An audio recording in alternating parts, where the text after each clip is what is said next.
Pemirsa, Anda kembali di Metro Siang.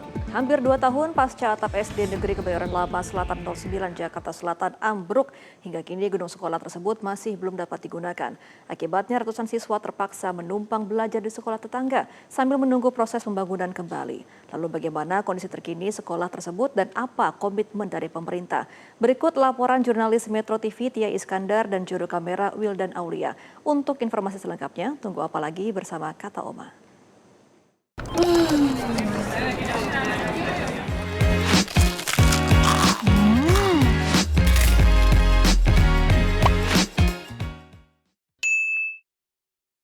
Pemirsa, saat ini saya sedang berada di Sekolah Dasar Negeri Kebayoran Lama Selatan 09 yang terletak di Jakarta Selatan.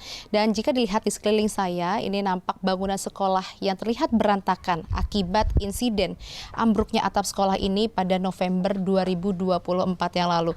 Dan saat ini dari juru kamera Wildan Aulia akan menunjukkan kepada Anda situasi terkini dari Sekolah SDN Kebayoran Lama Selatan 09 yang jika kita lihat ya, ini masih dipenuhi dengan material sisa runtuhan, dan juga kita masih bisa melihat adanya sejumlah perlengkapan sekolah, alat-alat sekolah seperti ada kursi, meja, dan juga tadi saya sempat melihat ada buku-buku dan juga sejumlah dokumen ya yang menyatu dengan material reruntuhan di ruang-ruang kelas ya. Memang ini ada 5 ruang kelas yang terdampak, 4 diantaranya merupakan ruang kelas biasa dan 1 lainnya ini merupakan UKS. Lalu kira-kira seperti apa sih penanganan dari pemerintah dan juga pihak-pihak terkait dan mengapa ini prosesnya cukup lama? Bangunan SD Negeri Kebayoran Lama Selatan 09 pagi ini berdiri sejak tahun 1974. Hingga kini masih menyisakan bekas kerusakan akibat atap yang ambruk pada November 2024. Bahkan hingga kini puing bangunan, barang pembelajaran yang rusak hingga ruang kelas yang tak dapat lagi digunakan masih terlihat di dalam gedung sekolah. Peristiwa tersebut terjadi saat libur pelaksanaan Pilkada DKI Jakarta sehingga tak ada siswa maupun guru yang menjadi korban. Namun ambruknya atap berdampak pada 5 ruangan, terdiri dari 4 ruang kelas dan 1 ruang unit kesehatan sekolah atau UKS. Akibat kerusakan tersebut, seluruh kegiatan belajar mengajar dipindahkan ke SD Negeri Kebayoran Lama Selatan 11 yang berada tepat di samping sekolah ini. Sebanyak 270 siswa kini harus berbagi ruang belajar dengan sistem shift agar proses pembelajaran tetap berjalan. Kami memberikan perhatian khusus kepada peserta didik kami agar tidak jadi anak-anak itu tetap terfasilitasi belajarnya, begitu saja. Ibu boleh diceritakan nggak kegiatan pembelajaran selama 2 tahun ini seperti apa sih mekanismenya? Ya, karena kami menumpang, jadi kami sekolahnya bergantian dengan KLS 11, jadi tidak ada hal-hal yang menghambat. Jadi kami bekerja sama dengan KLS 11, semua siswa terfasilitasi dengan baik begitu. Pihak sekolah memastikan proses belajar tetap berlangsung sesuai jam pelajaran yang telah ditetapkan. Berbagai penyesuaian dilakukan agar seluruh siswa tetap mendapatkan hak belajar meski harus menggunakan fasilitas sekolah lain.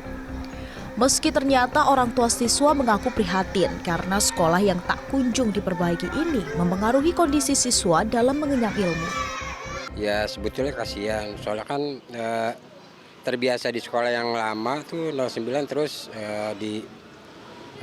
numpang ke 011 gitu kan. Sedangkan sekolah yang lama itu kan dalam waktu 2 tahun itu belum sampai sekarang belum diperbaiki juga gitu maksudnya. Ya kalau untung gitu aja kurang semangat.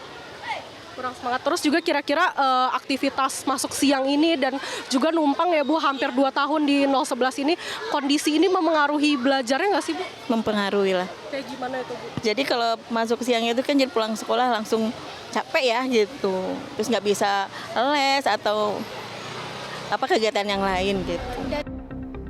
Sementara itu kondisi sekolah yang tak kunjung diperbaiki selama hampir 2 tahun baru menjadi perhatian publik setelah videonya viral di media sosial. Menyusul hal tersebut, pemerintah Provinsi DKI Jakarta mulai mempercepat langkah penanganan. Wali Kota Jakarta Selatan, Syafrin Liputo, meninjau langsung kondisi sekolah. Menurutnya, usia bangunan yang telah berdiri sejak 1974 menjadi salah satu penyebab kerusakan. Ia juga menegaskan proses renovasi membutuhkan tahapan perencanaan sebelum dapat dilaksanakan dan akan diprioritaskan. pelaksanaan renovasi terkait dengan sekolah ini ke depan. Tentu keseluruhannya akan menyesuaikan dan kami tetap berprinsip bahwa bagaimana caranya agar anak-anak didik kita itu tetap mendapatkan kesempatan yang sama untuk belajar dalam hal ini dengan memanfaatkan seluruh sekolah yang ada di kawasan ini. Saya sudah memerintahkan walaupun anggarannya belum ada di APBD atau APBD perubahan, kita bisa menggunakan dana-dana yang ada, salah satunya KLB dan sebagainya. Kini orang tua dan para siswa masih menanti kapan mereka bisa kembali duduk di bangku sekolah mereka sendiri tanpa perlu menumpang dan bergiliran. Dari Jakarta, Tia Iskandar, Wildan Aulia, Metro TV. Jelajahi cara baru mendapatkan informasi. Download Metro TV Extend sekarang.